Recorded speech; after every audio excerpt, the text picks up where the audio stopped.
welcome and thank you for watching the video. Before we get into it, please make sure you take a second to subscribe to the channel, like the video, and if you have something nice to say, please leave a comment. Now let's get into it.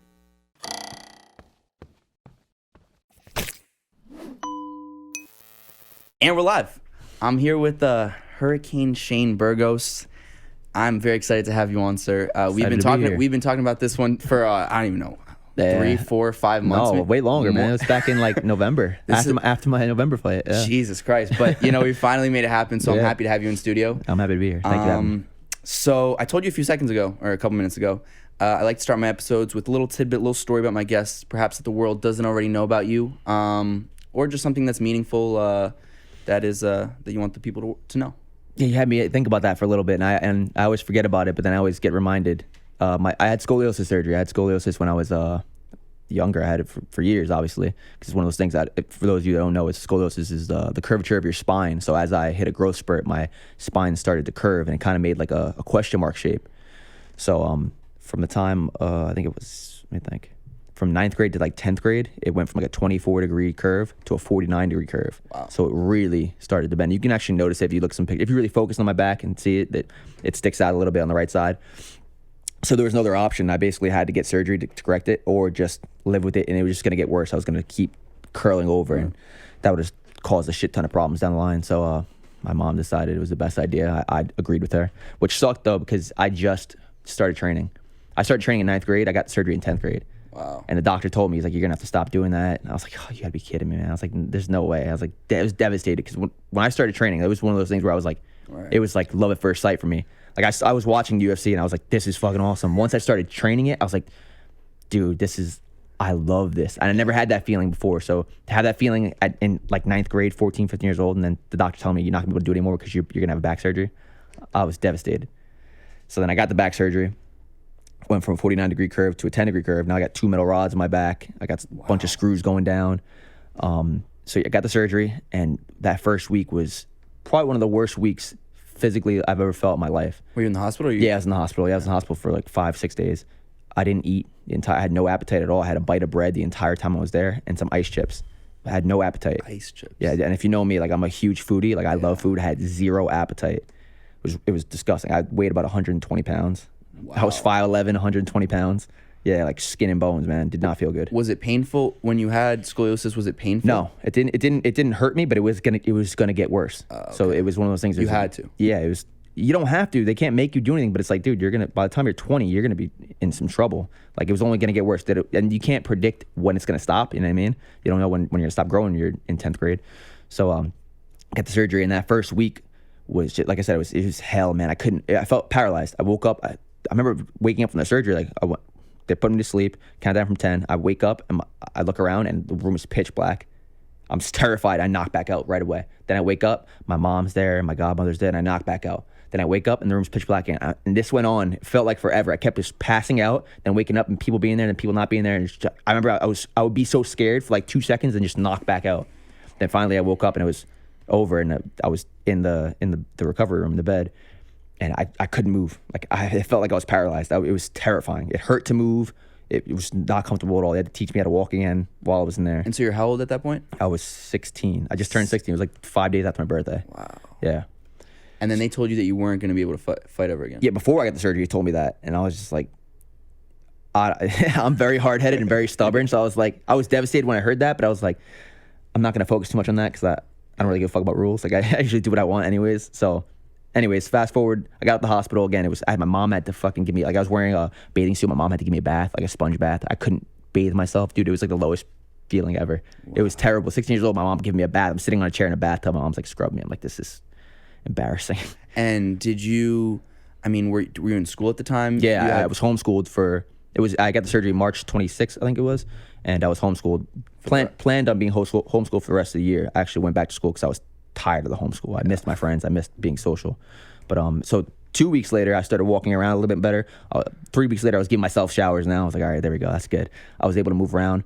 By 3 weeks, I was doing stupid stuff, honestly. I started jumping on the like me and my brothers. I got 2 brothers, younger brothers. We had trampolines like growing up, and I started. They're on it all the time. 3 weeks out, you started jumping on. 3 weeks out, not crazy, but just moving around on it a little bit. Like, oh man, I can't wait to start. 'Cause we used to do crazy shit like flips off the deck. Like we used to do some stupid shit. So I started doing that. I was watching them. I started skateboarding at 3 weeks. I started riding bike at 3 weeks, and before 3 months of post surgery, I went back to training. Wow. Yeah, which was stupid because the doctor told me you wait 6 months before you do anything. And I was like, I felt so good though. I'm 16 years old, and you recover fast when you're that young, man. So three months in, a little bit less than 3 months in, I got back to training. Kickboxing was fine, like hitting pads and hitting the bag was fine. But I loved grappling when I was younger. I really loved grappling, so I couldn't wait to get back to that. So I did, obviously, again, too early. And I remember literally the first class, the dude went for a shoulders under the legs pass where they basically bring your legs above your head and try to pass the guard. And he brought my knees to my head, which I can do that no problem. But 3 months after surgery, he brought my knees to my head. My entire, every vertebrae cracked. From the top of my neck down to my tailbone. I screamed. I told him, get the hell off me. He got off me. He heard it too. And he was like, are you okay? I was like, I don't know. So I'm laying down. I go to sit up. And every time I go here, my back goes. I was like, oh my God. And he heard it too. And we were like, I just fucked that whole surgery up. I was terrified. My heart just dropped. And I was like, cause I didn't want to go back. That was fresh in my mind, how shitty that feeling was a couple months ago. So I was like, you gotta be fucking kidding me. So my mom scheduled a doctor appointment.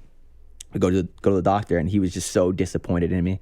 And I could tell he just came. He's like, I told you not to do anything. I told you.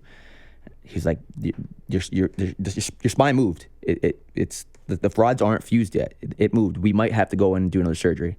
And dude, I just started hysterical, like, please, I'll listen. I won't do anything. Please. He's like, you can't do anything for the next 3 months. I want to see you in 3 months. Can't do anything. I was like, fuck training. That was hard for me. Stop training. I still was doing some other shit, which I shouldn't have been doing, but I was like, I'm not training anymore. I'm not waiting till I get cleared. Go back in 3 months. And then he's like, all right, good news. Your spine. It realigned? It fused. How do I word it? Like the rods, your body took shape to the rods. It like so held on to it. It did what it should have originally done. Yes, exactly. Wow. It wasn't as perfect as it was, but it was still good. Where it was a 10-degree curve after surgery. Maybe it's like 12 now or something like that, that's doable. And since then, no pain? I have not pain, but I have other, I say maybe not issues, but problems with it. Yeah. Like my back is tight a lot.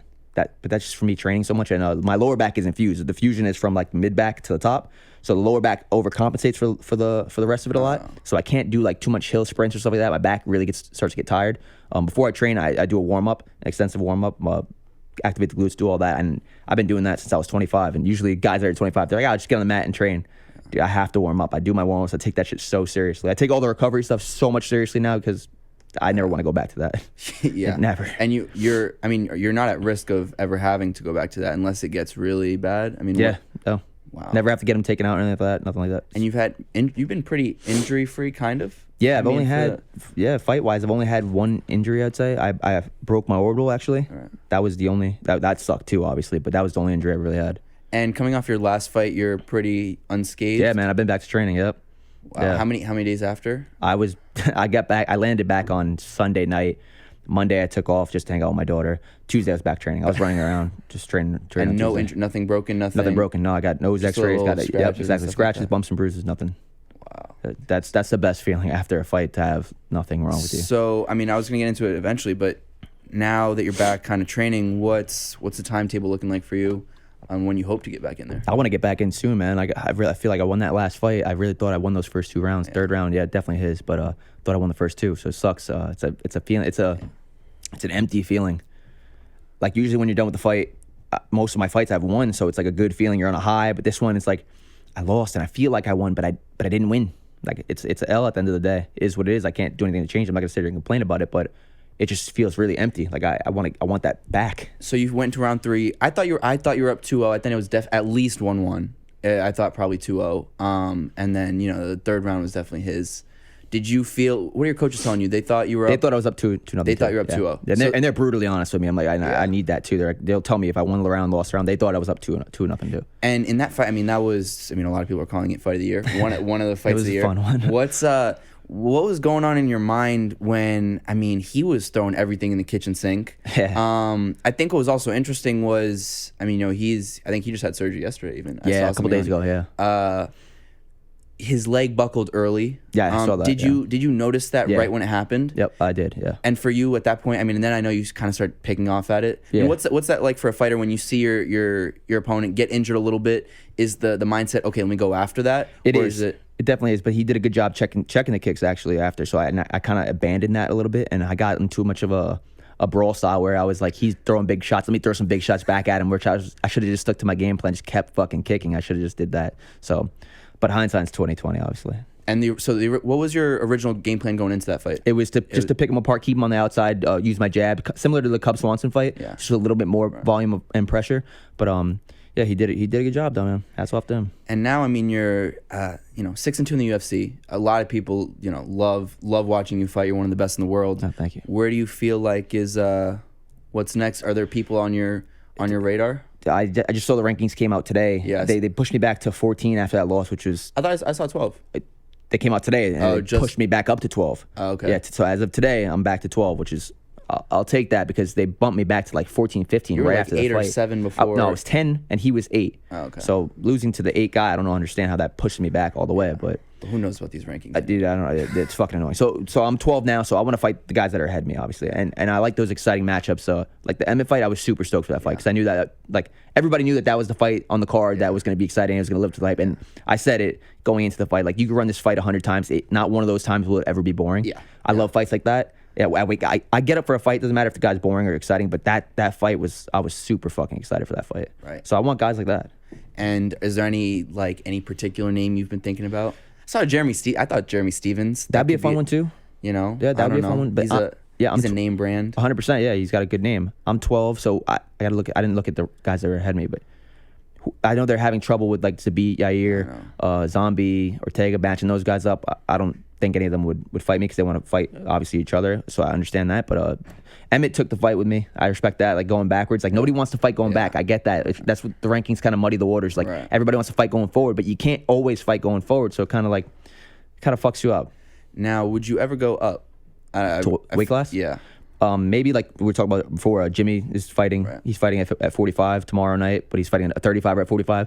I would love to do that. Fight a 45 at 55. Yeah, that'd be awesome. That'd be awesome. We were actually just talking about that because this will come out in a couple weeks, but we're recording. It's July 14th. There's tomorrow night, July 15th. We'll go through actually just 2 predictions. Now I think about it. Jimmy and Cody Stamen. Give me your final prediction. So people when they'll listen to this, they'll see if we're right. Yeah. Jimmy's obviously my training partner, so I'm never going to pick against him. So obviously I'm picking against him. By his side, I think this is a great matchup for him. I see Jimmy picking him apart. I see Jimmy winning 30-27 decision. 30-27 decision. Yeah. Okay. Maybe, yeah. And former foe Calvin Kattar against Dan Ige in the main event. How do you see that going? That's an awesome fight. That's another one of those fights where I'm like, damn, that's a fun fight. And respect to Kattar for going back. Like I said, Emmett went back and fought me. Kattar's going back and he's fighting Ige after that huge win over Stevens. It's an awesome fight. I think Kattar's a lot more clean and technical on the feet. So if I have to pick, I'm gonna pick Kattar. But Ige is super tough, man. Like you see, he digs deep in those later rounds and he comes back. But I'm gonna stick with Kattar. Final prediction: Kattar by decision. Oof. You think he's finishing him? Ige's tough. Yeah, Ige's tough, man. I'm gonna go. I feel like it's a safer bet to go by decision, so I'm gonna go with Kattar by decision. Kattar by decision, Jimmy by decision. When this comes out, we'll see who's right. I actually agree with you on both those. Yeah, for sure. Yeah, that's a hard matchup to pick because I could see a finish, but then it's like the safer pick is to put you. Well, I think if Ige is able to beat him, then I feel like even you and Kattar rematch at that point could be interesting. Fun. Yeah, man, me and him are cool. You guys can bang. I'll be fine. We made $50K off the first one. We'd do it again. That'd be awesome. So I want to take you back more on a chronological sense because you got the that surgery obviously was life-changing, really. Yeah. At 16, and I didn't even realize that you started training. Really, is that late considered in the MMA world? At my age, no. But like the next generations, even like my brother started training when he was 5. So that's the next generation. Yeah. And so at what point did you know, once you got back into it, post surgery, did you know this is what my life's gonna be? Dude, after the first month, like I did the month trial that we had, and I didn't miss one day for that first month, and I was like, I'm doing something with this. I was like, I thought of it. I thought it would be crazy for me to actually be in the UFC and be a fighter. I was like, I don't know about that, but something revolving around this, I love it. I love it so much. I don't know if I could do that. I don't know if I'm crazy enough to do that, but something I have to do like with this sport. Were you naturally good enough at that? Like, could people tell you were gonna be something good? I did pick it up really naturally. Not the kickboxing. I had to work to get good at the kickboxing, but the grappling was actually my. Oh wow. I loved grappling. From the first time I grappled, I loved grappling, and that was natural at grappling. And you were born in the Bronx, yeah? Yeah. And so where was the first gym you went to? I moved up here. I moved up to my hometown, Monroe, in 6th grade. So I found that gym in 9th grade, which is in Monroe. It's right by my high school. And were the coaches kind of pushing you towards being like, hey, you should really do this full time? You might be... My instructor, my sensei at the time, he knew that I was good enough to do it. And then he started pushing me to do grappling tournaments, stuff like that. So I started doing those. I started doing our local COC tournaments. And I was winning all of them. I was winning so many of them. So he kept pushing me to do better. I did the brown belt division when I was a blue belt. So wow. Yeah, so it was pretty cool. Yeah. And was the family supportive early on? Oh, yeah. At first, I was on a diving team. Oh, really? Yeah, which a lot of people don't know about. Like back in high school, and I was actually diving team. Yeah, like I said, I had trampolines. I told you the story before on there. Yeah, so I had trampolines. We used to do crazy flips on trampolines. So I translated that to the diving team. I remember we were doing diving in gym, just jumping off diving boards, and the diving coach saw me and he was like, "You should really try out for the team. Try out for the team." I was like, "Fuck it, jumping off the diving board. How sounds cool." Had to wear the Speedos. I wasn't a big fan of that part, but you have any pictures of you rocking the Speedos? They'll never get released. So I was actually picked up diving really good, and I was really good. I was ranked in the top 10 in my section in 9th or 10th grade. But that's when I found MMA, and I was like, oh man. I did diving from 8th to 10th grade, but after 8th grade I was really good at it. 9th grade I was still really good at it, but that's when I found MMA, and I was like, I kind of don't want to do this anymore. I want to just focus on this. But I was like, my parents like, you can get a scholarship from it. I hated school too. I was like, whatever. I'm gonna listen to them. I'm gonna try it. Then 10th grade, I was just like, guys, I'm done. So I ended up like quitting the diving team at the end of the season, right before the end of the season, just to put all my eggs in one basket and focus on MMA. And when you hadn't found MMA yet, what did you think your future life was going to look like? That's a great question. I had no clue. I feel like most kids in 9th grade, 10th grade, all through high school, you have no idea what the hell you want to do. And after I found it, I was like, shit. Like, this is that moment where you kind of like looking back, I didn't think of it that way, but now looking back, it's like that's the moment where I knew where I found something. I found something I was passionate about, something that I actually love, which is some people don't find that ever in life. Yeah. And to find that in 9th grade, that's a blessing. Now, what if you truly had never been able to do it? I have zero clue because I did not like school whatsoever. I was like a flyby, like with the passing grade is 65. That's my goal, 65. That's all. I'm not an overachiever. I wasn't looking for the 90s, 100s, right. A's. Nope. I was just 65, graduate high school, get the hell out of there. Wow. Yeah. I went to college, but it was, again, another waste of time. I was like, dude, I'm not going to do anything with this. Right. Yeah. And then at what point you turned pro in, remind me, 2013, I think I saw? Maybe. Yeah. I don't remember the year exactly. Maybe. So it's been 7 years. Yeah, shit. Wow. And you're 20. Oh, it's almost exactly actually 7 years. I think it was July 25th or something like that. Made my pro debut. Yeah. So now you're 29 years old. Yeah. Do you feel like you're still on the way up? Do you 100%. Yeah, I really do. And obviously, I'm gonna say that, right? I feel like no fighter's gonna say the opposite. But I feel like once I hit my 30s, that's really where you hit your prime. And where do you feel like from your game, there's still the big room for improvement? Because everywhere. Yeah. Everywhere. Like, I'm not just saying that just to say it. That everywhere. I can get better. I can be better defensively. I can be better offensively. I haven't really tried or showed off any wrestling in any of my fights. Right.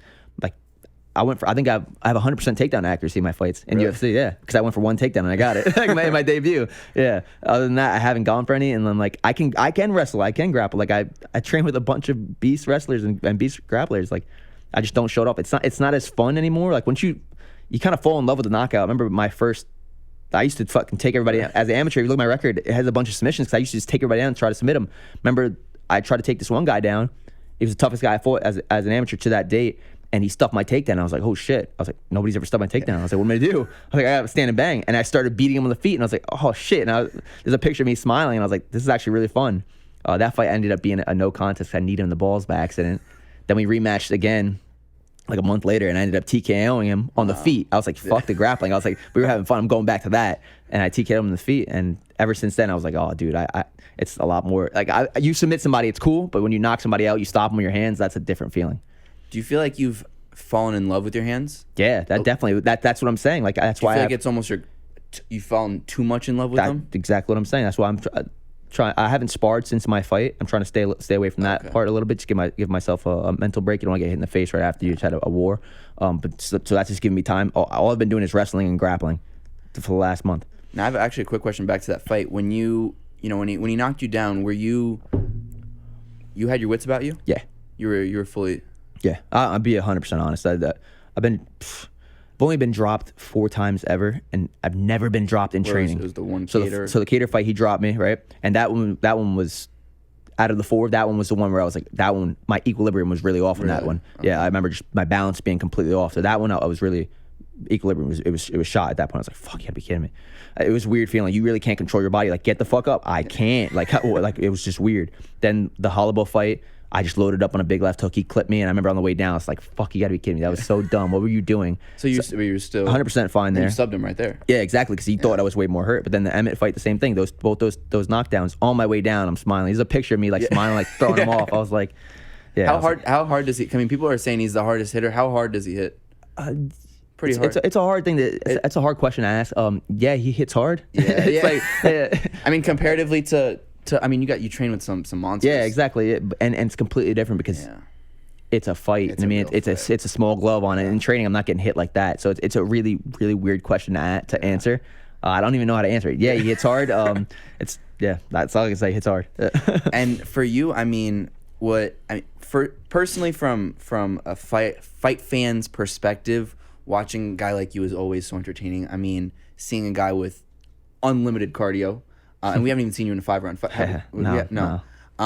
Is that something you'd want to do? If you get, I feel like that would almost play into your favor. No? I wish the last fight had 2 more rounds. Think about how much fun that would have been, man. 2 more rounds. I was like, dude, that was the best shape I've ever been in. I'm in shape for every fight. But I remember being backstage, being like, I'm not even tired, like not even remotely. Like usually by the end of the 3rd round, like I'm like, okay.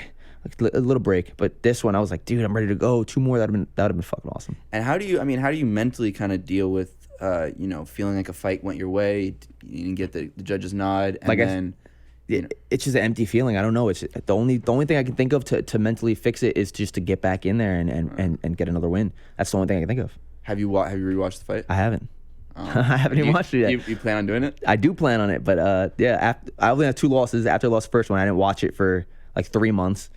And then after this one, I'm like, I just don't have the desire to watch it, even though everyone's like, dude, it's such a good fight, you should watch it. Even if I win the fight, I watch it one time and that's about it. I'm like, oh, I don't like watching myself fight. But after I lost, I'm like, just gonna relive that moment where I'm like, damn, that kind of sucks. I know I'm definitely gonna watch it. I definitely plan on watching it. I just gotta find the right time. And for you, do you, is it when you look at your career trajectory, do you set certain goals for yourself? Like, I want to be here at this age, or I want to be UFC champion at. I don't put an age cap on it. I feel like that can fuck you up a little bit mentally, because if you don't reach that, then you kind of be down on yourself a little bit. I don't put an age cap on anything, but I definitely have goals in my head, and I definitely have goals that I want to hit before I'm done with the sport. What are some of those goals? I want to be the world champion. That's obvious. That's number one. That's by far number one. After that, I don't know if you see the stats, like the number stats. I definitely want to be on the leaderboards. A lot of those. I'm already in some of them. You're like number 1 in significant strikes per minute. Something like that. I got to see the updated one after the last fight. I feel like it might be even higher now, but definitely want to solidify that, and I definitely want to get on that like Cowboy Cerrone kind of like bonus train, like where I'm every fight getting a bonus. Yeah. Wow. And do you feel like, what's a natural kind of full camp? I guess it's kind of hard in the age of COVID to really get a full camp. Did you even get a full camp? I mean, my last fight, I did. That was a solid. And how long are your camps generally? They're usually 8 weeks. Usually. 8 weeks. Okay, so about 2 months. 6 to 8 weeks. Yeah, I like at least 6. I like them when they're small. They're shorter though. Why?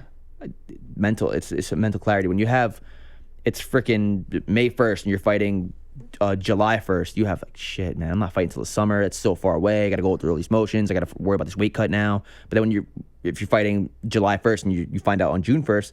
It's a month. It's only 4 weeks. All right, I'm already in shape. All right, it's easier. I feel like mentally.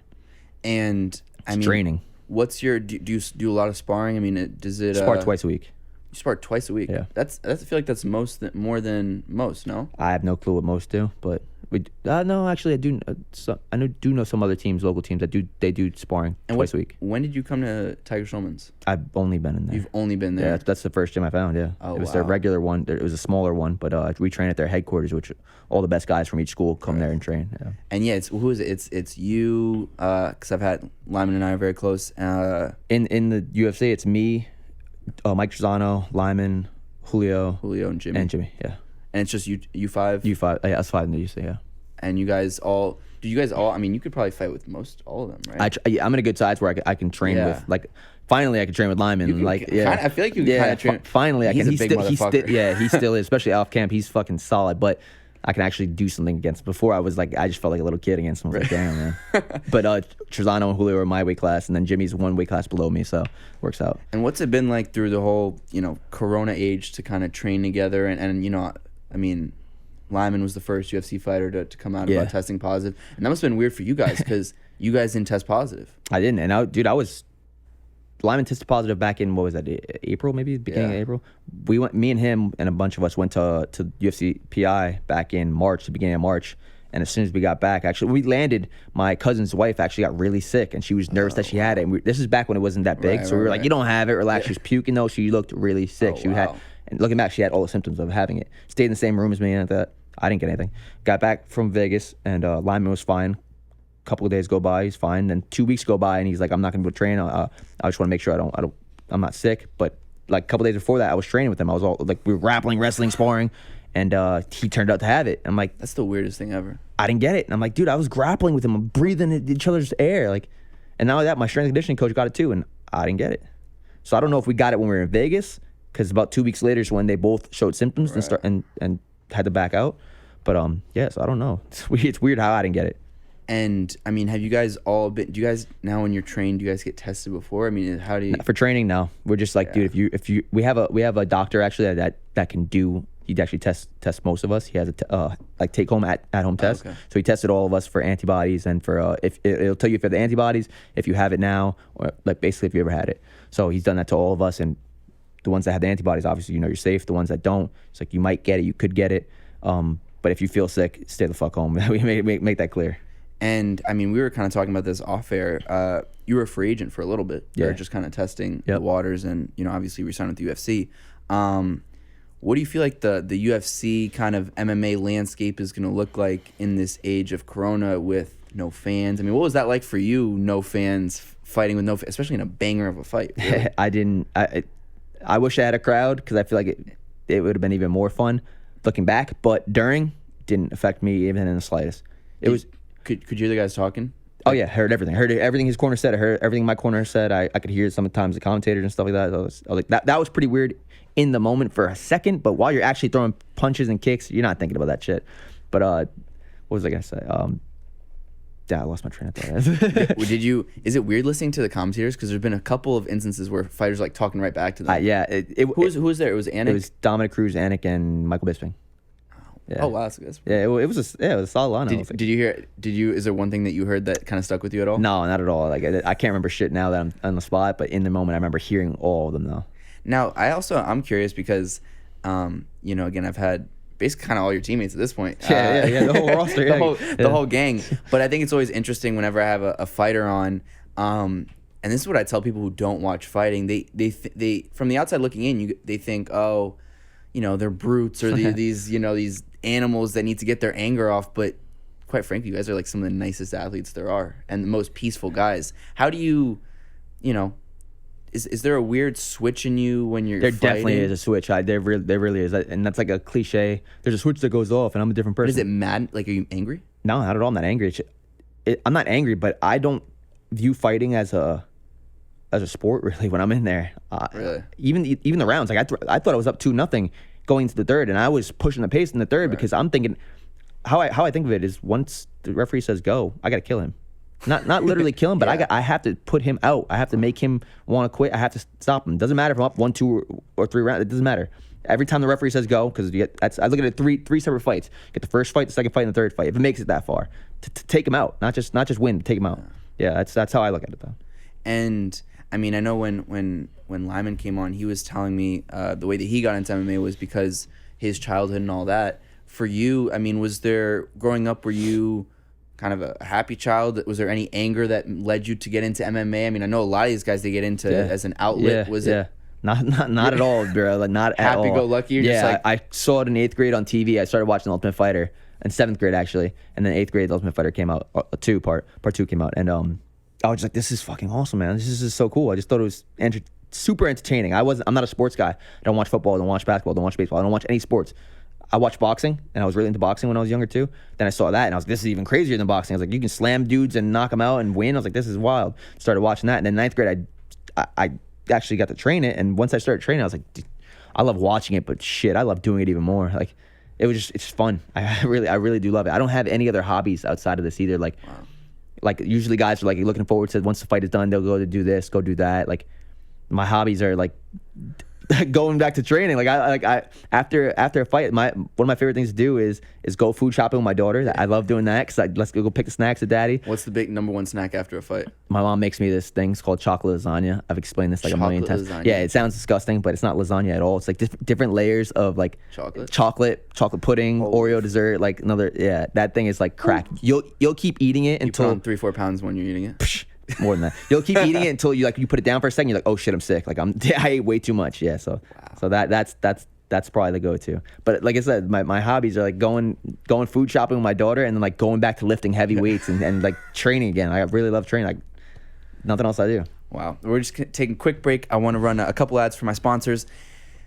This show is sponsored by U.S. Wellness Meats. All of U.S. Wellness Meats' beef, lamb, bison, and dairy products are 100% grass-fed and grass-finished. They also offer pasture-raised heritage pork, free-range poultry, and wild-caught seafood. They specialize in a variety of special diets and have hundreds of paleo, keto, Whole30, sugar-free, and AIP-friendly options. U.S. Wellness Meats is over 400 all-natural whole foods on their online store at uswellnessmeats.com. All of their foods are raised on family farms dedicated to sustainable and ethical principles. They do not use any pesticides, herbicides, antibiotics, growth hormones, or GMOs. Go to uswellnessmeats.com today, and when you use promo code PODCAST, that's PODCAST, you'll receive 15% off store-wide savings at uswellnessmeats.com. That's promo code PODCAST for 15% off. And lastly, I also want to give a big shout out to my sponsor, NanoCraft CBD. You've probably heard of the benefits of CBD. Millions of people are using it to manage their anxiety, recover faster, improve their mental focus, and even get deeper sleep. It's pretty remarkable how diverse the benefits can be for some folks. Well, my partners over at NanoCraft CBD are one of the top brands in the industry, and they're actually the #1 CBD for athletes. They sent awesome. you a big goodie package, as I told you. You a big CBD fan? Yeah, I use CBD. Yeah, yep. They focus on making unique hemp-based formulas that combine CBD with other nutrients, superfoods like B12, ashwagandha, turmeric, nitric oxide, caffeine, and a bunch of other different things to give athletes and everyday folks an edge in their work and life. They've been generous enough to give our listeners 20% off with the code FELIX, that's FELIX, and they'll throw in a free CBD lip balm if you use that code. Check them out at nanocraftcbd.com, FELIX for 20% off. Some good sponsors, man. Dude. I'm gonna have to use both those codes. Hey, sounds awesome. NanoCraft CBD, I'll hit you up. Yeah, the meats too. Do you have a CBD sponsor? I don't. I used to, but now I don't. We'll work on that. NanoCraft right now. my wife's gonna be super happy about it. My wife loves it. Really? Yeah, she loves it even more than me. They have in that goodie package, it's like this really nice it's like some gold heritage the droplets. Yeah. They've got the little capsules. They've got for you athletes that get sore all the time, like a cream, cream to put on all the soreness That's spots. why I use that a lot. Let me think what else. I think there's like a lip balm. Nice. My wife's wife gonna be stoked about this. Perfect. My daughter even takes it sometimes. She sees my wife takes. Can I have a little bit? Now, I want to even talking about your daughter. I mean, what's it like being a father, to a young girl, while also being, full fight camps and training your ass off tired? I mean, how do you balance the two? It is hard. My wife is real MVP when it comes to that. She knows like when I'm in camp, that's work. I'm going to training. I'm going to clock into work. Like I tell my daughter, like I have 2 different jobs. Like she knows, she calls it Daddy Blue, which is my strength and conditioning gym, which is like 5 minutes down the road. So that's perfect. Yeah, so she comes with me sometimes to that. And then Daddy Tiger, which is Tiger Schulman's obviously. But she knows it's work. I'm going out there and I'm training, but she doesn't know it as anything else. She knows it as Daddy's working. Has she been to your fights? She's been to one when the Long Island one, but she was like 4 or 5 months. I don't want her coming to any of my fights. Really? No, I don't. You don't like when she sees you get like. I don't want her to. No, I never want. God forbid that something. It's a fight, man. You don't know what's gonna happen. God forbid something happens and she sees that, and that can traumatize a kid. That can really hurt her. So I never ever want. She doesn't. I'll let her watch my fights. She'll see me on TV. She'll see the weigh-in show like that. Like my mother-in-law, my father-in-law send me videos of her like watching me at weigh-in, and she's screaming like, "Daddy, Daddy, that's my daddy!" Like that shit. It just makes me cry just thinking about it. Honestly, it's like the best feeling in the world, but it's a scary job, man. I don't. And she's a girl, like she's my baby. I don't want her to. How old is she? She's 3. Wow. Yeah. Wow. And it's hard. It's hard being a dad and doing this job. Yeah, I can imagine. And when you come back, I mean, little and stuff. Does she ask like, what happened? Yeah, she's like, Daddy, what happened? You got boo boos. And she's giving him kisses and stuff like that. It's definitely it's not the best feeling in the world. Win or lose, it's just not like, oh damn, I don't want her to see me like this. I was wearing sunglasses a lot like that. I don't want her to see that. So that's a little rough. But she's understanding it. She's getting older now. I mean, when she was younger, she really didn't understand. She was like, what the hell is on this? She was before she could talk. Yeah. Do you think even when she'll be older, you won't let her come to the fights? No, I don't want her ever. Honestly, I don't want I see how Cowboy like goes and gives his kid a son. Dude, I'll start crying going into the cage. If I go give my daughter a son, get in the cage and fight somebody, I'm like, I want that. Like not anywhere near me because I need to go kill somebody. I don't want to be all soft and daddy mode right now. Like, you know what I mean?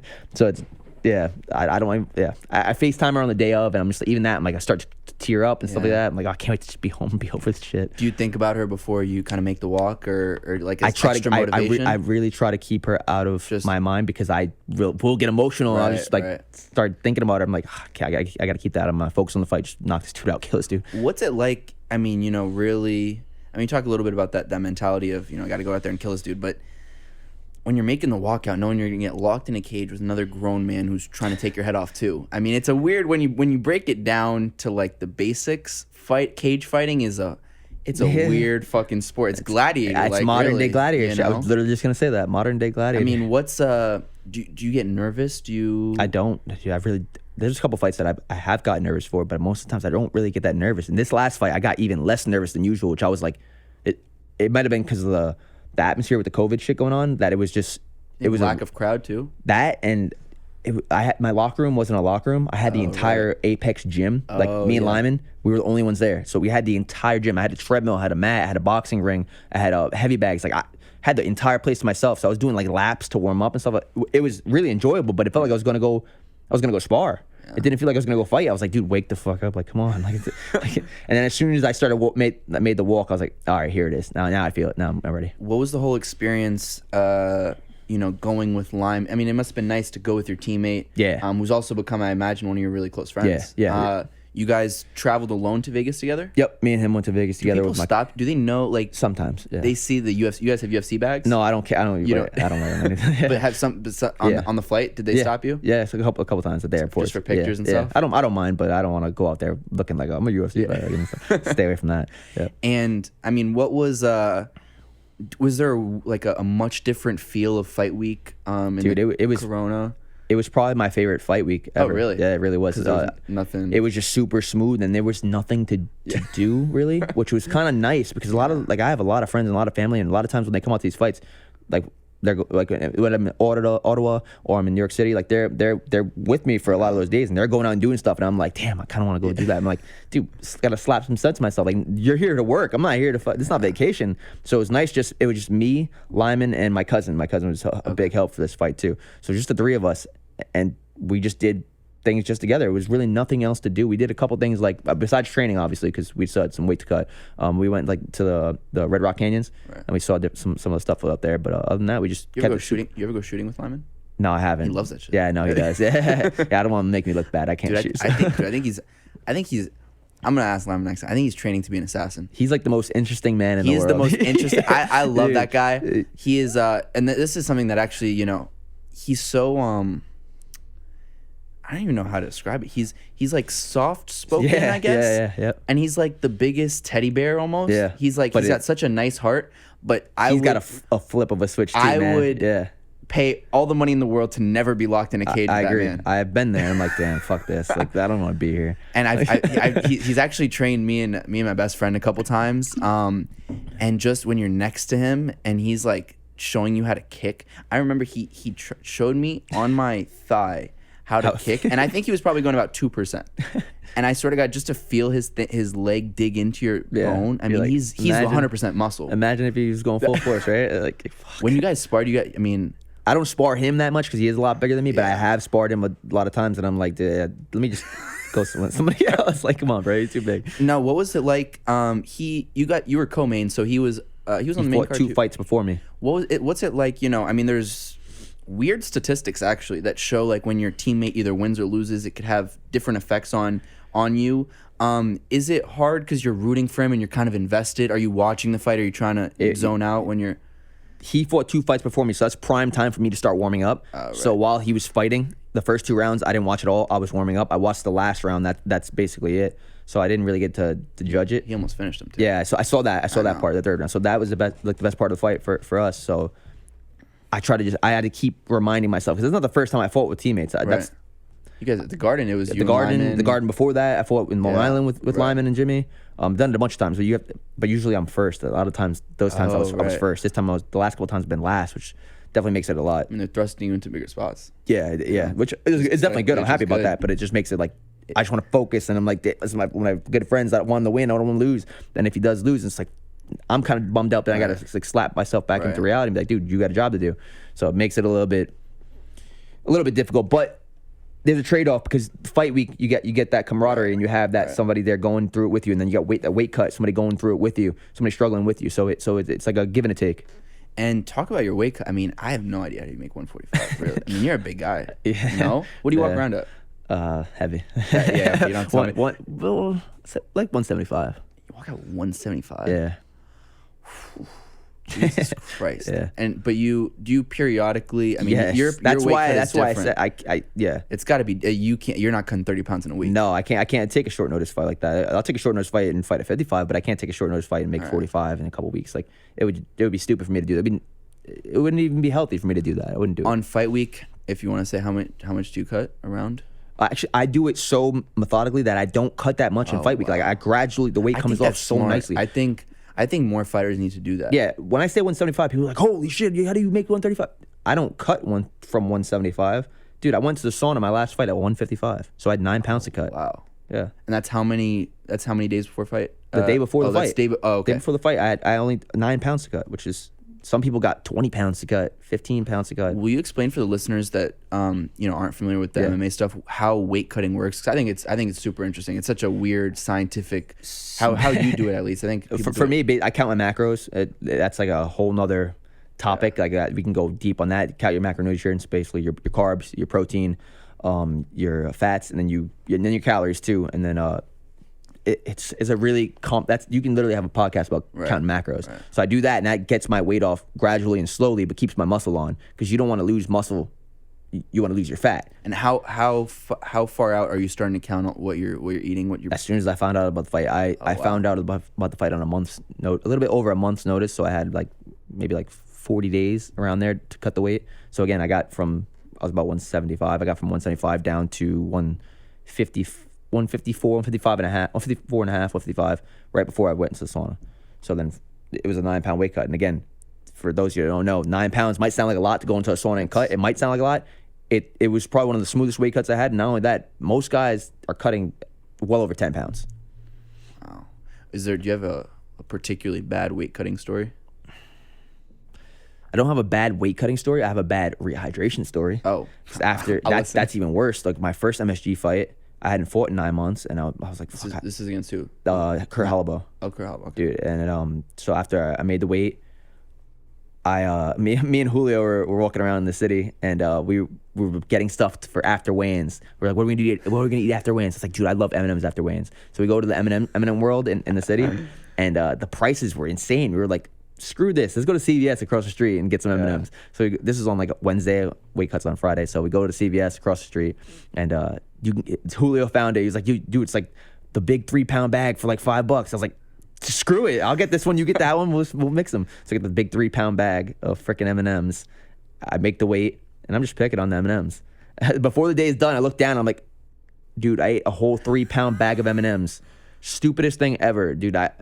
I did not feel good the next day. Like I ate way too. It's one of those things like you're dieting so strict that when you don't have to worry about it anymore, you just want to just go in. So 8 3-pound M&Ms, but before that, I had like a brownie, like a little brownie sundae. Like, dude, it was just bad. And then the next morning, my mouth, I had such bad cotton mouth. Like my mouth, I got put my mouthpiece in, I had to take it out because my mouth was just dry like the desert. I had to keep sipping water. I remember because of the M&Ms. Dude, it was the worst. I had to be because of 3 pounds of M&Ms. That cannot be good after cutting weight and being so strict on your diet.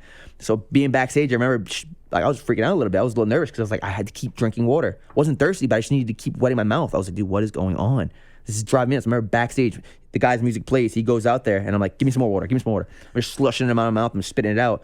And I was thinking the whole time, I was trying not to think about it, but I'm like, damn, what if this goes like late into the 3rd round? How's my mouth gonna feel this whole time? Like I'm thinking, because once you start sweating, your mouth really gonna dry out. I'm like, fuck, I'm like, shit, this is gonna suck. I'm like, no, it doesn't matter. Don't think about it. I'm saying don't think about it, but I'm thinking about it the whole time. I'm like, this is gonna be fun. And I go out there and I win in the 1st round. I was like, that would have been interesting to see how I felt in the 2nd and 3rd. And then I learned my lesson after that, man. After that, I had one of my coaches, shout out to Frank Benedetto. He runs my rehydration process and tells me what I can and can't eat. And I just been listening to that. And ever since listening to that, I feel 10 times better. Like I can go binge the M&Ms after I get the win. I'm not doing that shit anymore. No more M&M. I can have an M&M or two, but not like a 3 pounds. I was like, dude, what the hell are you doing? It's crazy that you would think like when I'm watching a fight at Madison Square Garden, you wonder what's going on in the fighters' heads, and here we are. You're thinking about the bag of 3-pound M&Ms. M&Ms fucked me.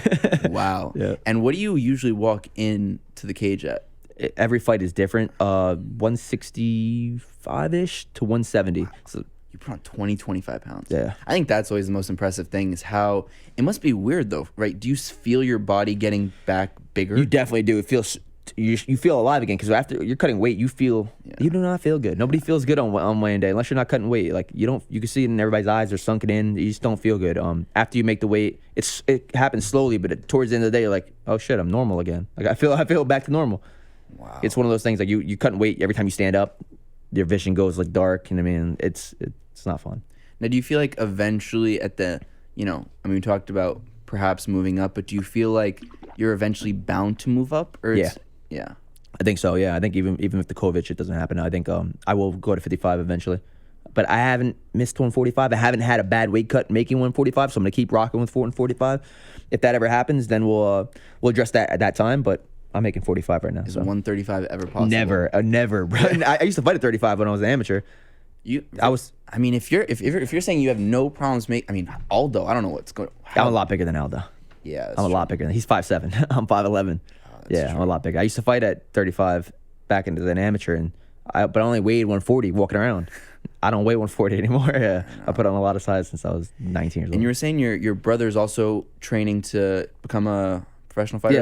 Yeah, I have 2 brothers. One brother is my middle brother. He's actually a 2nd degree black belt, and me and my other brother just 1st degrees. He's actually really good, but he's got a construction job, so he's making money. He's doing a good job there. Then my younger brother, he's just turned 19 the other day actually. He was supposed to fight. It just got rescheduled. It was supposed to be August 7th, I think, at Combat the Capital. It's actually a show in the city. It just got rescheduled for September, which actually worked out because we're going on vacation. So he's training to do it. The kid is a fucking stud. Like he's been doing this since he was 5, and I thought I was a natural, but he really is like super freak. You think he'll be better than you? Yeah, 100%. If he fought, like he's 19 years old. If he fought me when I was 19 years old, he would whoop my ass. Wow, you're 10 years older. Yeah, 10 years older. Yeah. And he's his goal is eventually the UFC, I imagine. Yeah. And you guys, what's he fight at? He put on a lot of weight too. He's 145 pounds now, which is he used to walk around like 120 pounds. And since he's been doing strength conditioning with me, he put on a lot of size. So he'll probably fight at 135 as an amateur. If he goes pro, if he stays this size as a pro, he'll fight at 125 because he's only 5'6". When do you think we kind of anticipate a UFC debut? Soon, man. He's 3-0 kickboxing already. Wow. So hopefully soon he'll get his first amateur debut fight. And then from there, I think the sky's the limit. The kid is, I'm not just saying it because he's my brother. Like, you can ask anybody we train with. Anyone that knows him is like, yeah, he's good. Wow. Yeah. And do you guys spar together? I'm too big for him, but he can give me a good go in wrestling, grappling. He was a great wrestler in high school, and his grappling is insane too. He gets a lot of funky moves. Got a bunch of highlight real Naga wins, like flying arm bars and stuff like that. But he's just, like I said, he's a natural. He really is a freak. He does crazy shit on the trampoline. Like I thought I was doing cool stuff on the diving boards. Like he blows me out of the water when it comes to all of that. He's super athletic. Now it must be fun also to have so much talent around you, right? Yeah. On a daily basis. I mean, you're literally training with the best in the world. It definitely motivates you and it pushes you, and you got to like rise to that occasion. Like they're the best, I'm the best. You got to be the best. Like don't half-ass it. What's it like, and just your conversations after? I mean, you guys hang out. I mean, probably together so much that you My brother? No, just Jimmy and Lyman and all them. I mean, what's that? Team Tiger Schulman. I mean, for a while they weren't even on the map, and now and we got 5 guys in the UFC. You got 5 guys in the UFC. It's the cool thing is, like I said, like Tiger Schulman's like. We have a bunch of different schools, but we all train at our headquarters. So the only thing that makes it a little bit hard is that we all live in completely different towns. Like I live in upstate New York. Lyman lives in not South Jersey, but about an hour away from me. Jimmy lives about 40 minutes away from me. So that makes it a little bit more difficult, obviously, because they all have schools and they all run their schools too. So. And do you guys hang out afterwards? Do you? I mean, what's the banter like amongst teammates? Oh, there's a lot of jokes being made. A lot of things you can't repeat. No, yeah, probably. Let's keep it at that. That'll get you in trouble. Yeah, exactly. Is there ever ball busting? What's so the two? It's 2 Schulman's brothers, right? Yeah. Are they twins? No, they're not twins. No, Tiger's older. Do they? So are they always cornering all you guys whenever you guys have fights? How's that distributed? Yes, they are. But for this one, Jimmy's actually getting cornered by one of our other teammates, Luis Gaudino. I've been seeing that on his and our Instagram boxing stories. coach, Ray Velez, and then his uncle is his third man. Tiger and his brother couldn't make it to this one, so they're going to do that. But they're in good hands. They have a boxing coach who our boxing coach is at every one of our fights anyways. And then Luis Gaudino is actually a really good coach too. And we were kind of talking off air about Fight Island. You said you were kind of against, or you didn't want to fight? Yeah, no, I have zero desire. I don't know if you know this, but when they're fighting over there, it's 2 a.m. I know. That's the main event goes on like 8. Yeah, no, thank you. So they have to basically fly over there and don't acclimate to the time. You got to just stay on home time. That sounds like a stress right there, dude. I'm not trying to think about that. Then the quarantine for 2 days as soon as you land. It just doesn't sound. I hear they do get treated like kings. Like I said, I would love to go there.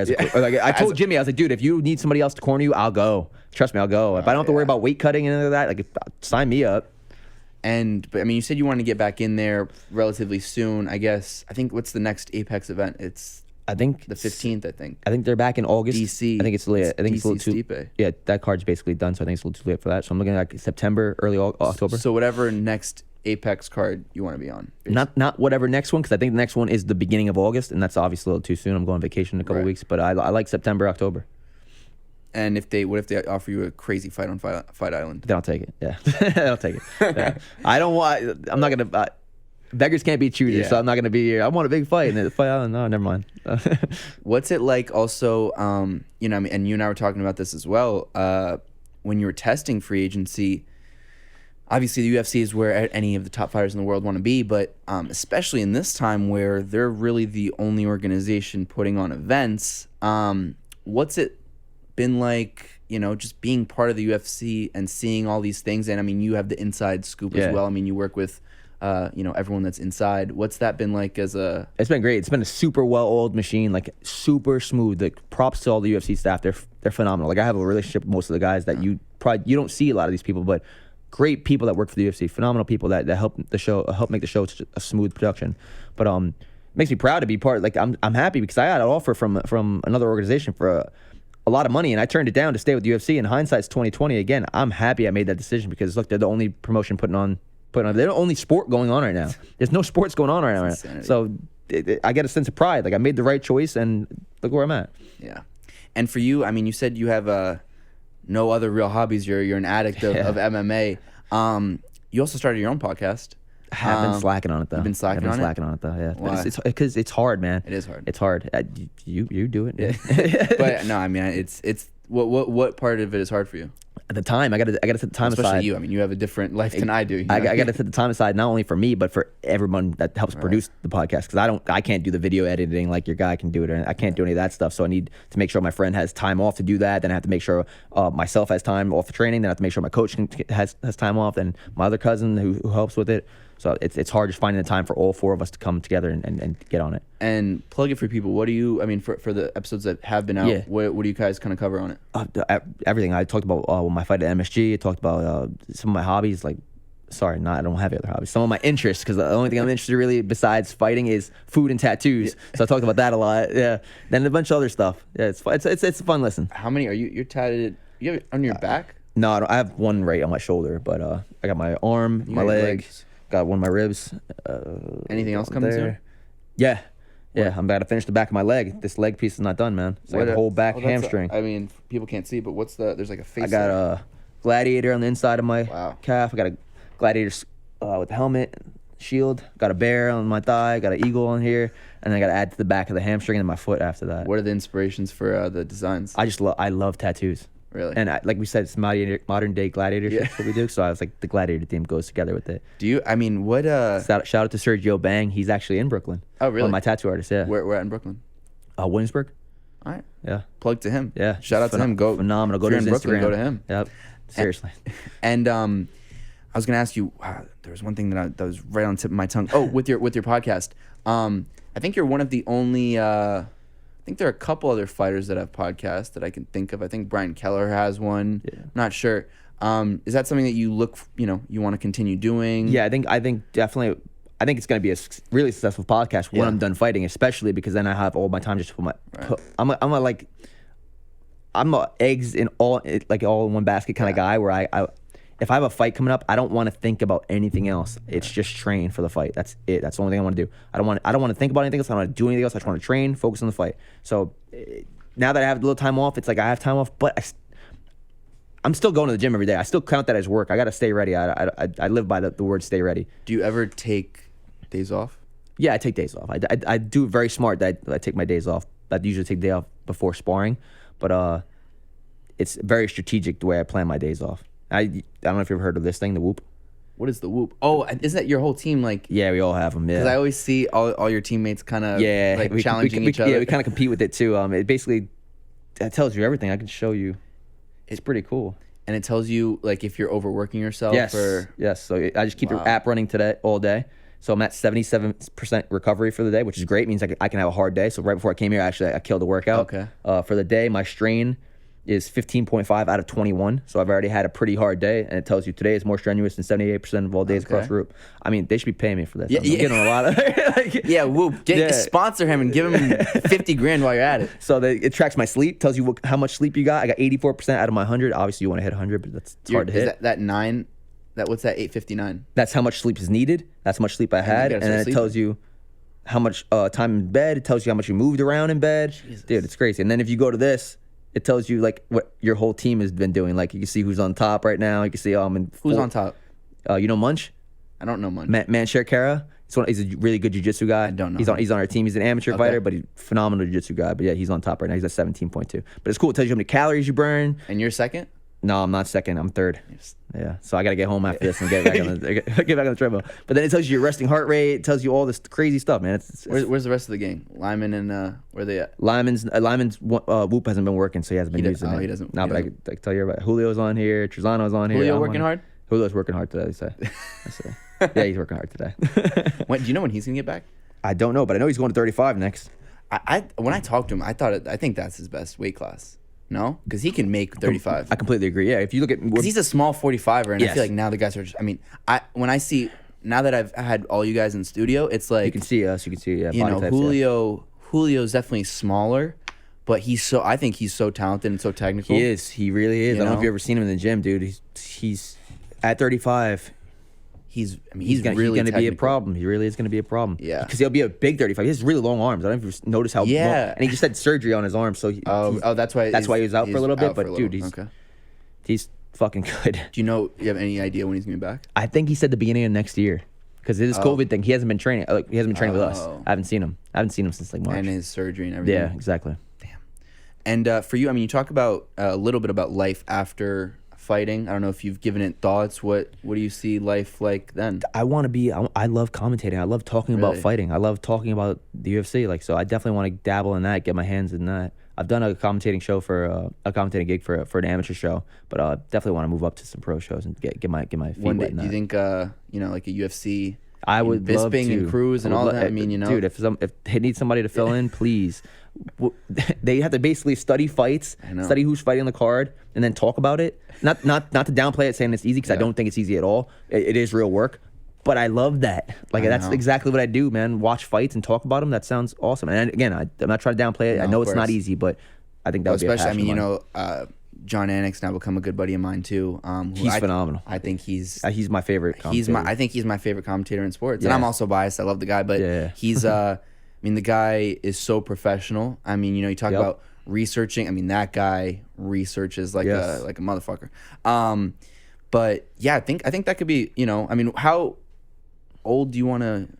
I didn't put an age gap on this. I'm gonna go not until the wheels fall off, but until I start feeling like I can't physically do this anymore at a high level. You could. I mean, I think these days people are peaking at what? You saw somebody the other day on the Abu Dhabi card fought. The guy was Leo Santos. Yeah. He's 40 years old. He's 40. Yeah. I don't think I'll do it till I'm that old, but I'm like 40's a little. He's crazy. still winning. He's still winning. So he did gas a little bit. He did gas, but I mean, I thought you could have stopped that fight after that. Yeah, it was understandable to gas. Like he was smashing on the dude. The dude props to dude not going down, but those Russians, they don't go down. Yeah. Jesus Christ. And then, is there anything else other than commentating that you'd want to, dip your feet in and see? I definitely want to invest. I want to invest in. Like I said, I love food, so I might try to invest in a restaurant or something like that. What's the go-to meal after a fight? I love barbecue. I had actually one of my friends, his brother is a chef, and he wants to open a barbecue spot. So he came over to my cousin's house. We had a huge barbecue. He cooked. It was like, dude, it was amazing, amazing. And with your podcast, do you ever, when you're done fighting, perhaps like up the production? 100%. 100%. Like I said, I could put my eggs in that basket. I could focus on that more. That's definitely something I want to do. I think that'd be interesting too, because I mean, there, as we talked about, there's only a couple fighters that really have a show. Yeah. And it's always, they don't have the time and the That's resources what it is, to do it. It's hard. Yeah. So yeah, I feel like that could be a way to go. I don't know. Yeah, if the commentating gig doesn't work, especially because then what am I doing? I'm talking about fights on my own show. Do you feel like there's an advantage to being a fighter and also just a well-liked fighter, and I mean, you still have so many years of career ahead of you, and then wanting to get into commentating? Do you feel like that might be beneficial for you because? Yeah, I think so. In this world? Yeah, not only that, but everyone knows how big of a fan of the sport I am. There's a lot of guys that are in the sport. You'd be surprised that they don't really watch it as much. Like I don't miss a fight. Prelims start at 6. All right, I'm watching at 6. I don't miss a fight. Wow. Die-hard fan. Die-hard. Do you scout and watch tape on your opponents all the time? I don't. Obviously all the guys I'm fighting in the UFC now, especially the last couple, have been guys that have already been in the UFC for so long. So I already knew who they were. So I don't like to go back and watch too much, because then you focus too much on what he's good at, what he have to look for. Then what happens? You end up getting caught with some stupid shit that you knew was going to come for the first place. So I don't like to focus too much on it. Again, most of the guys that I'm going to fight and that I have fought, I've known them all. Like I know how they fight. So I don't go back and study too much. I let my team do that and make my adjustments over there. Now, there's also another question. I had this small debate with a friend the other night about if fighters have naturally what it means to have a good chin. Is that something you can work or not? You can't work that. You think it's something that's natural? Like just either have one or you don't. Yeah, I don't even like that. Shane's got a good chin. It means I got hit. I don't want to be the good chin guy, but it is good, I guess. Do you think is it a legitimate? It's not a conspiracy that there's such thing as a good chin. 100%. There's guys that don't take punches well, and there's guys that do take punches well. Yeah, 100%. And are there ways in which, I mean, you can roll with the punches and all that? That is the only thing I can recommend is rolling with the punches. And how, explain it for people that don't really understand that, what that really looks like or means. So a lot of people were asking, and I heard about I didn't see my fight, but a lot of the shots that were landing on me, they were rolled with. So a lot of times it looks like I'm getting hit, banging each other, and I'm rolling. Yeah, I'm rolling with it. So even though it'll touch me, I'm moving my head with the punch, so it'll look like a big shot lands, but it just grazed me. So that can kind of sway judges too. But that's the way to roll with the punches. So they go while they're punching, you turn your head with the punch. It looks like it lands, but you take no damage from it, or relatively no damage. Is there any advantage to having a beard when you get hit with the punch? I don't think so. I don't think so. I don't know. I was debating this with my friend. Like with Kimbo? Yeah. Wow. Okay. And are there any other ways in which, you talk about recovery and needing to keep your body top notch all the time? I mean, you see people all the time with the big cupping on the back. Yeah, I do that a bunch of times. Really? Yeah. Do you feel like that works a lot? Yep. Edge Pro. Shout out to Edge Pro PT, Paramus, Jersey. Yeah, I got my PT that work. I do that. I do cryotherapy. I do ice baths. I do salt baths. I do a lot of shit for recovery on my off days. It seems like you're a professional in the truest of words. You know? Yeah, like I said, all my eggs are in this basket. This is the only thing I'm doing. I want to have the best result at the end of this camp, so I do everything I can to ensure that. And I think one of the things that's coming up in the UFC right now, and we can get into it or not, is one of the reasons that fighters don't have all their eggs in one basket is because of the pay. Yeah. And right now, a lot of guys are complaining, saying, "Hey, Dana, give me this. Dana, give me that." Do you feel like, without obviously going into it too much, that there is a brighter future for UFC pay? Because I do think so. It's going up. It's going up slowly, but it's going up. So I do think there's a brighter future. With this, I don't know if you saw the Reebok deal. Yeah, is going to be done, so they're going to go to Venom. Apparently, we're going to be getting paid more from Venom, so that's obviously good news. Right. One thing, my cousin actually said it. I thought it was a great idea. Like, let us have one or two sponsors that we can put on the shorts, right. And then what happens is we can make money outside of the UFC. So if you guys don't want to pay more, that's fine. We can get paid from these sponsors. Because I know before the Reebok deal, I wasn't in the UFC, but before the Reebok deal, some guys were making like up to 6 figures off sponsors. Wow, that's a lot of money. Yeah. Yeah.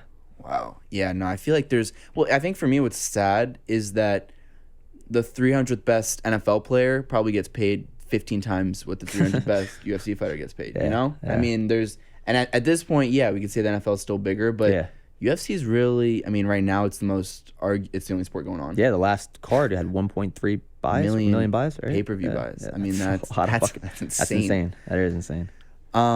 For you, being born and raised in Bronx.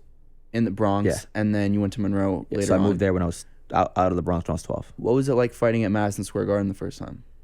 I don't put too much weight into I don't think about it too much. After it's done, look back, I'm like, all right, that's pretty cool. But when I'm in it, how do you not think of, you're walking in Madison Square Garden to fight. How do you not?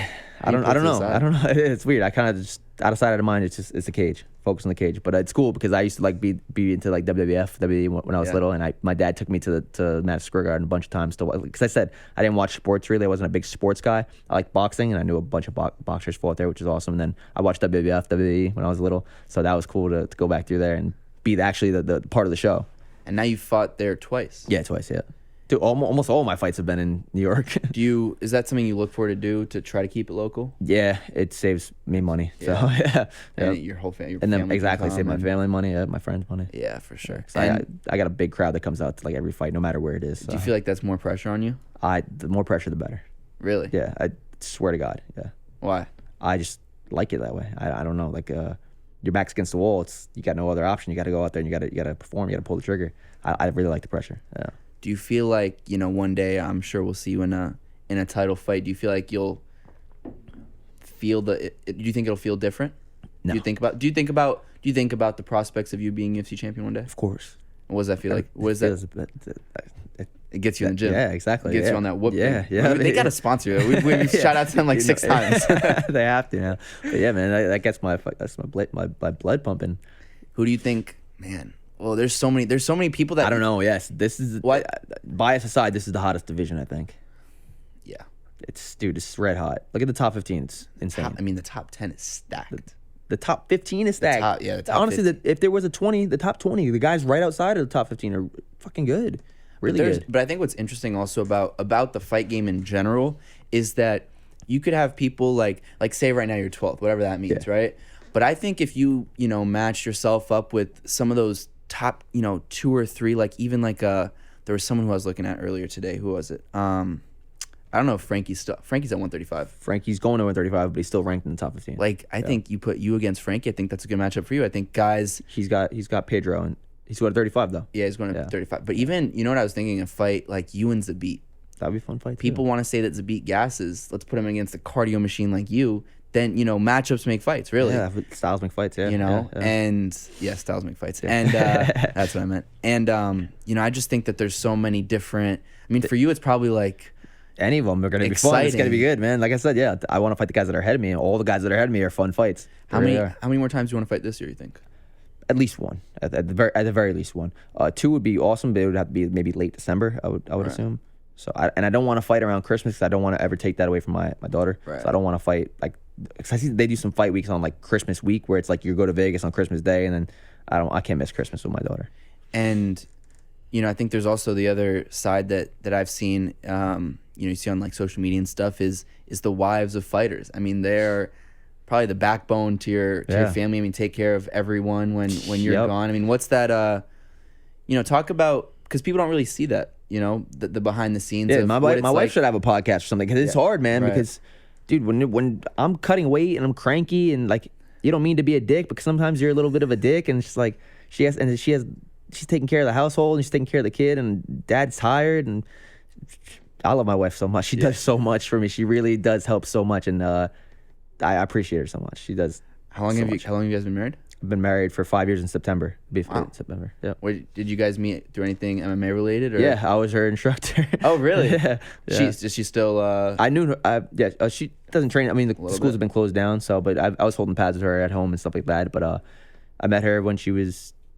I met her brother and her dad. Her brother was my student for a long time, and her dad was too. They were training with me, and then she started training, and she became my student. Very cool. And then so 19, I've been dating her since she was 19. Yeah. And we talk about also, I think, because even for me, I don't, I've done probably 2 training sessions with Lyman, a couple boxing lessons. For anybody really, why MMA is good, not just as a physical activity, but also kind of like the mental benefits that you've seen in your life of maybe discipline or other things that it's brought to you that, other than the fact that it's your job. Discipline is the biggest thing. Like, we have a very disciplined team, and I feel like discipline gets you so far, not just career-wise, just in life in general. You do what you're supposed to do when you have to do it. There's no I feel like that's like the main, like the key point to being a successful fighter. And how is discipline taught through MMA? Our coach is very strict, so I think that like he came from a karate background, so he kind of transitioned that over to us. And it was very like, karate is like, you stand at attention, you sit at attention, you don't talk until you are allowed to talk. Like, your class starts at 10, you show up at 9:45 to get ready, and then you're on the mat by 10. If you're not, you're doing push-ups, you're in trouble, you're getting shouted out in front of everybody. Is it still like that now, even though you guys are all top fighters? Yeah, it is. Yeah. You ever show up to practice late? Of course, and it's not. You do push-ups? Yeah. They still make you. Yeah, or I'll try to make up an excuse, be like, oh yeah, I had to do something with my daughter, like I'm gonna be late. Yeah. Wow. Discipline is the key. It really is to having a successful gym too. Were you always disciplined? No, not at all. I was lazy fuck back when I was younger, man. That's crazy, because that's like the last thing when, like, I've only talked to you for an hour and a half, but it's laziness is like the last word I would ever use to. Yeah, man. We used to do the mile run in high school. I used to get like 15 minutes. I'm not running this shit. I'm walking. I don't want to be sweaty for class. Like, I'm walking this. I can't imagine me not trying to be the first one now. Like, me, if we're doing the mile run, all right, I'm beating all you. Like, it's crazy. You really can learn it, because I wasn't a cardio guy either when I first started. I hated doing cardio. I did not like doing cardio. I wasn't known for being in crazy shape. I wasn't known for having a great gas tank. I really had to work and bust my ass for that, not just physically, but mentally, because I really did not like doing it. Now, like right before I came here, I went on a 40-minute run and then did a circuit right after that. And if I don't get that feeling of when I'm done, the feeling of accomplishment, and those endorphins that are released, that is the best feeling to me. So even if I go lift, like with my strength and conditioning coach, I have to do some kind of cardio. I need that tired feeling where I had to dig deep and push myself. If I don't get that feeling at least 3 or 4 times a week, I'm not happy. And that's crazy, because you went from a guy who doesn't like cardio to now. I need it now. Now it's like I think. Well, now I think anybody who follows the MMA game will put you in the top 2 or 3 of cardio gas tanks in which in the is UFC. Crazy to think about where I started, because like I said, I wasn't known for it in the gym. I would gas out in the gym. I was just not known. I did not like cardio. I would skip out on cardio. Did not like it. Now I fucking need it. Like, I love it. I really love it. Do you feel like, and I think that's also interesting as a fighter, for if other fighters are listening to this, who are also kind of skipping on cardio and just kind of relying on power. Talk about the benefits of being a fighter with a great gas tank. You're only hurting yourself if you're not doing it. You're going to, like, every fight that I've been in the UFC, like, I've killed my cardio. So I'm not nervous, because it's like I did everything right. I did everything that I could do for this fight. That feeling, that is a relief. It really is a relief. Like, I've been in fights, my amateur fights. You're a little nervous because you get tired in the gym sometimes. I I don't think about that at all. I know, like, going into this fight, getting tired is not going to happen. No matter what happens in this fight, we can go. It could be the craziest fight. I'm just not going to get tired. That's the biggest relief mentally. Yeah, because you can focus on everything. Exactly. And when you can't, and when you're like, shit, I got to finish him in the first round. What if he goes to the second? What if it goes to the third? That's a scary feeling. Wow. And have you ever had a feeling like that where you feel like in the beginning of your career you were not in the tip top shape? Not as a pro, but as an amateur, yeah. What's that like when you feel yourself gassing and you're still just trying to survive? I didn't lose any of my amateur fights, but I've got my ass whooped in the gym, and that's not the best feeling. Yeah. But I remember after my first amateur fight, I won the fight. It went all 3 rounds. I didn't do like any cardio for that fight. I dominated the fight, but I remember after the fight, I was exhausted. I sat down and the room was spinning, and I was like, dude, I'm so shot. I had gotten a triangle at the end of every round, all 3 rounds. I had a triangle squeezing as tight as I could. My legs felt like cement. I was like, thank God he was just as tired as me, so that worked out. But yeah. It's not a good feeling. And I'm also curious because we always hear, commentators go when guys are either squeezing or they're choking someone out, about that fear of, that their arms are gonna be jelly or that they're gonna. Is that a legit thing that you feel when you're squeezing too hard and the guy's not tapping? Or the only time I felt that is in training, but that's a weird thing because in training, if I squeeze as hard as I can, we're in sparring. We're scheduled for 3 rounds of sparring, right? Now, if I squeeze as hard as I can on this Darce choke and he taps, I still got to get up and spar the rest of the rounds. Oh, yeah. Right? I still have to. So, or if I squeeze as hard as I can and he gets out, again, I still got to spar the rest of the round. So that kind of screws you a little bit for the sparring. But for a fight, if you have something, and I've learned the hard way where I thought I had actually in a grappling tournament, I thought I had a guillotine, and I was like, you know what? I don't want to gas my arms out. Let me just let this go and try to do something else. I let it go, and I ended up getting tapped out. And I was just like, I should have just ripped it. And ever since then, anytime I get a hold of something in my fights, my pro fights, even in amateur fights, anytime I get a hold of something, I go full force, 100%, finish it. Don't give it any other chance. And I always have. Now, to wrap things up, do you ever think about legacy? How you hope people remember Shane Burgos? 100%. What do you hope it when let's say when your UFC career is over, how do you hope people remember you as a UFC fighter? Not just a phenomenal fighter, a fun fighter, like a fighter's fighter. I think that I am a fighter's fighter. Like, I feel like I love the sport so much. I know what the fans want to see. I know what I would want to see. So I feel like that's what I want to be known as kind of like it's kind of like a Cowboy Cerrone. I want to be the world champion. So I want to be known as a world champion, but I want to be known as not just a world champion, but the most exciting world champion. What's more important, being fun or winning? Winning is always most important, dude. I'm the biggest sore loser. If you beat me in tic-tac-toe, I'm going to be pissed, I swear. We can play tic-tac-toe after. Right. And when it's, obviously, all the way down the line, many more years of healthy living, but when it's all said and done, maybe as a man, legacy of Shane Burgos, do you ever think about that? Yeah, I want my daughter to say, thank you. That was a great childhood. Thank you for this great life, great, beautiful life. I've given her so much through, I've had a great life. She's only 3 years old and I've given her so much and gives me so much pride. Like, I brought her to Disney World and she was like crying with excitement to see like Elsa and Anna, and I can't even watch those videos back because I start to tear up, but to know that I did that, I gave that to her through my hands and do something I'm passionate about. Right. That's the best feeling in the world, man. The absolute best. So once I'm done, I want to be known as a great man overall, a great father, a great husband, great man. It's beautiful.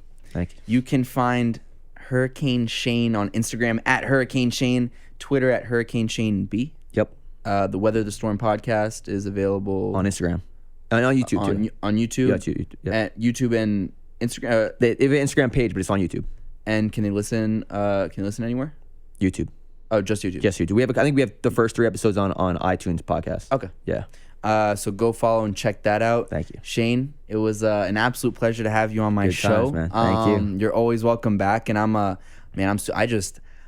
last fight, I was like, fuck, give him the decision. But you take it on the chin, and is what it is. And people that watch this enough to know that where you're at 29. And how good you are. I think people after even the couple fights before are every single fight we see you improving, and the sky's the limit. And I've no doubt one day we'll see you as world champion. My man, you know it. Thanks for coming on. Thank you, brother. Thank you so much for watching. If you haven't done so already, please make sure you like this video and hit that subscribe button, and also follow me on Instagram at felix.levine to stay updated on all new content as it comes out.